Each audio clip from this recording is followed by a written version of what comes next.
From the past few years, gig workers and gig economy are in news, and especially in COVID-19, they are widely discussed. And recently, we have seen the protest by the Blinkit workers. And in this situation, it's very important to discuss about the condition of gig workers and gig economy. Hello everyone, welcome to the new series of Drishti IAS. I am Ritu and today we are going to discuss an important topic, and the topic is Rajasthan Bill for Gig Workers. And this topic is important from GS 3 perspective. So, before moving to the points of discussion, first of all, we will discuss the previous day practice question. And in this question, all these statements are correct. So, this one is also correct, this is correct, and this is correct. So, your answer would be all three, which is C. Moving to the points of discussion, first of all, we will discuss the news. Then, who are the gig workers? What does the bill propose? Finding the money. Does bill recognize workers' right? What about workers' grievances? Does the bill hold aggregators accountable? Practice question for prelims and mains. Moving to the next slide, which is the news.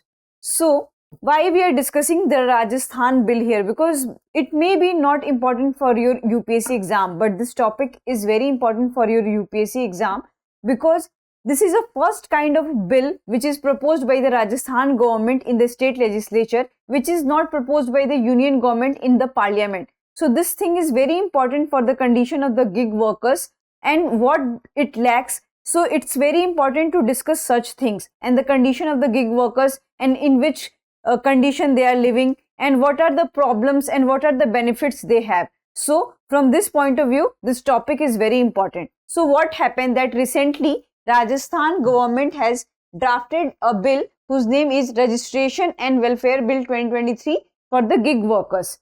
So, and it has asked all the stakeholders and all the gig workers who are working in the state to give their opinion and feedback regarding this bill. So, this is very important and this kind of thing had not happened in all over the India.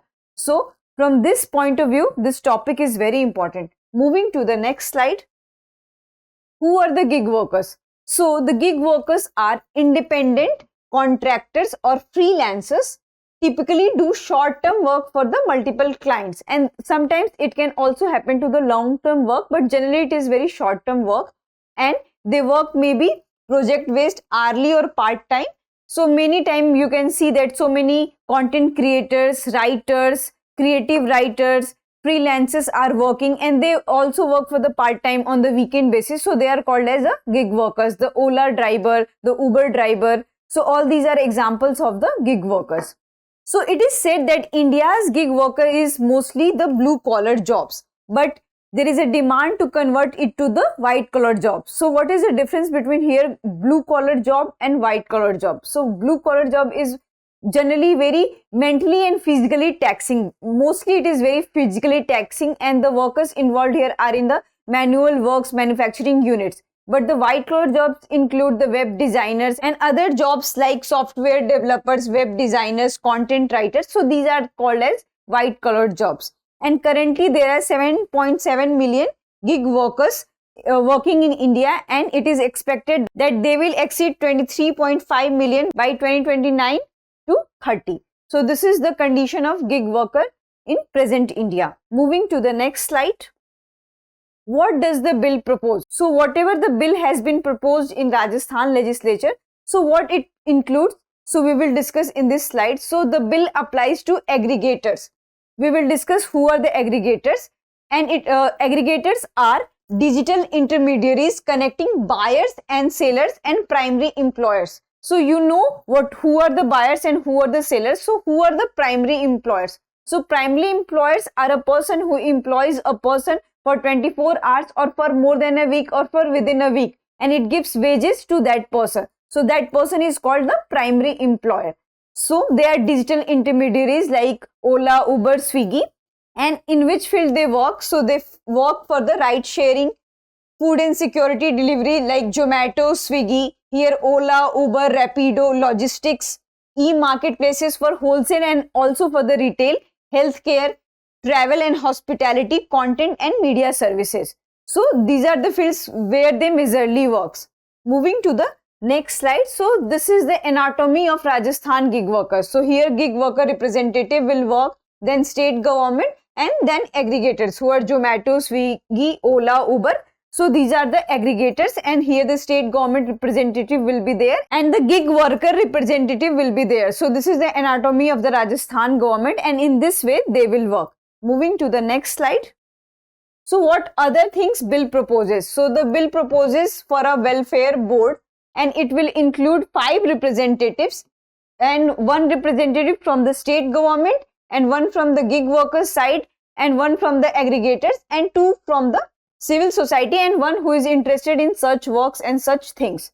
And at least 1/3 of the nominated members should be women. So this is very progressive bill. On the other hand, they will also set up a welfare board and welfare fund in which so many people will contribute, including the gig workers, aggregators, and the volunteers who wants to contribute for this fund. So this is very important thing, and why this fund has been created for the social security and for the economic security of all the gig workers. And if they will not fulfill, then government will also take care under this act. So this is the bill proposes. Next slide is about finding the money. So whatever the bill is proposing here, so we need to find out that where the money will come in this thing. So they will create a social security fund or welfare fund for the gig workers, in which I have already told you that all people will contribute, the aggregator, the gig workers, and all the volunteers, and also the state will also invest in this, and the aggregator will also contribute to the welfare cess. And the welfare cess should not exceed to 2% and it should not be less than to the 1%. So what is welfare cess here? So welfare cess is introduced by the aggregators, which can be used for the health and welfare purpose for the gig workers. So this is for the welfare cess. And what other systems it has? So they will set up a central transaction information and management system, and which will look for the recording commission charge, GST deducted, payment made to the worker, and welfare cess contributed by the companies, and among others. So this will create more transparency in the system and it will be very beneficial for the gig workers. Moving to the next slide. So does the bill recognize workers' right? Overall, here we are talking about the workers' right, because the gig workers' rights are largely neglected. So in this condition, it's very important to know that where their rights are protected under this bill or not.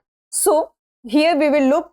So under the existing code we have, in that code, most of the gig workers are not included. Not most of the workers, you can also say that all the workers who are employed in gig economy, they are not included, whatever the laws existing in India, and they are not considered as employer, or they are not considered as an employee of that company. So this is very difficult.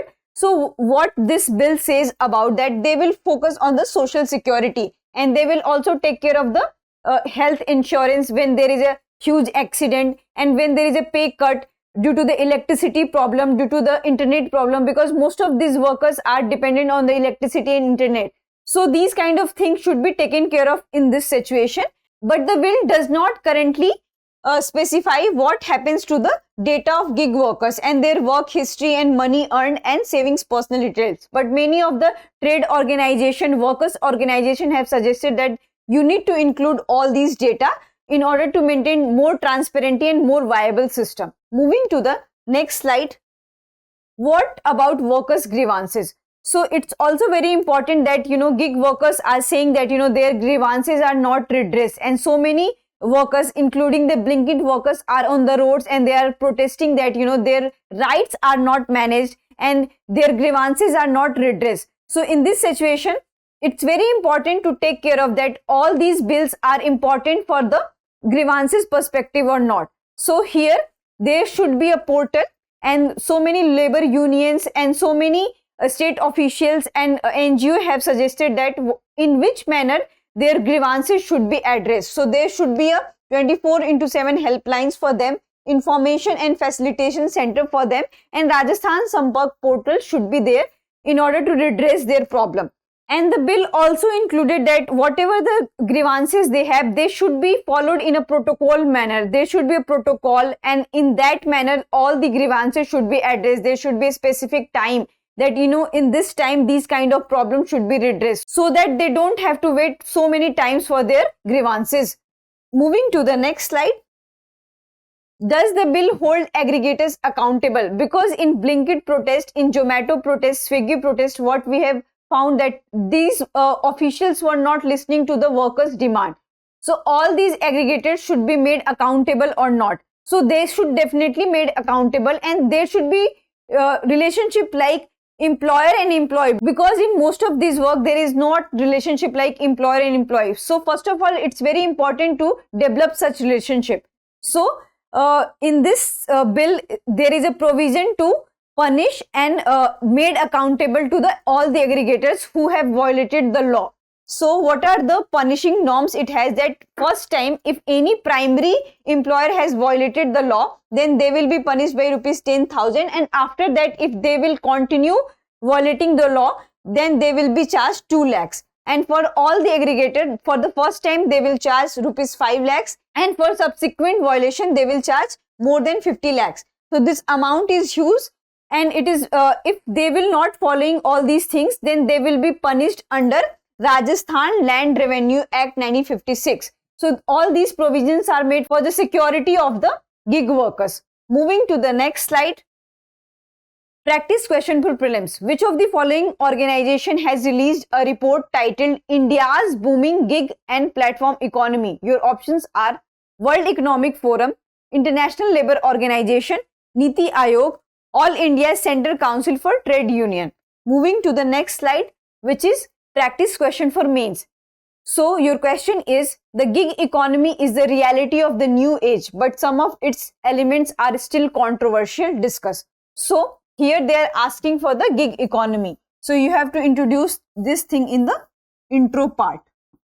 So gig economy you have to introduce in a very brief manner, and then demand of the question is that is the reality of the new age, but some of its elements are still controversial. So you have to divide your answer and especially the body part in 2 parts. So first of all, you have to write that what is the new age gig workers or gig economy.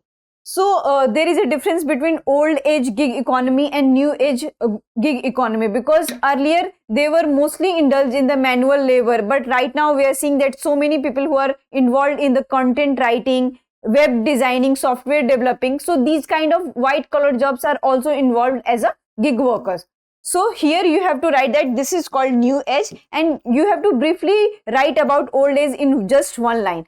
And then you have to write the benefits of the gig economy and gig workers. So here you have to make 2 columns. Here you will write the benefits, and then what are the disadvantages or loopholes it have. So here you have to do this. So what are the benefits you have? So you have to make here pie chart, and in this you have to first write the benefits. Like they have a flexible time, promoting freelancing thing, promoting freedom of work or choice of work, because they will be not bounded by 9 to 6 or 9 to 5 kind of schedule. So these are the benefits they have. And what are the loopholes they have? So first loophole is that there is no social security, economic security. If they will meet any accident, then there is no economic compensation for them, and they are not called as a employee, they are called as a workers. So first of all, they should be called as an employee, and there should be relationship like employees and employers. So these are the loopholes they have. At the end you have to write the conclusion, and in conclusion you have to balance your answer by writing the benefits and also the loopholes, and you have to show that the gig workers and gig economy is the hope for the new age. And in this situation, it's very important that their rights should be addressed, and their rights should be managed, and their grievances should be addressed. I hope you like this lecture. If you have any queries related to this lecture, kindly ask in the comment section. Thank you.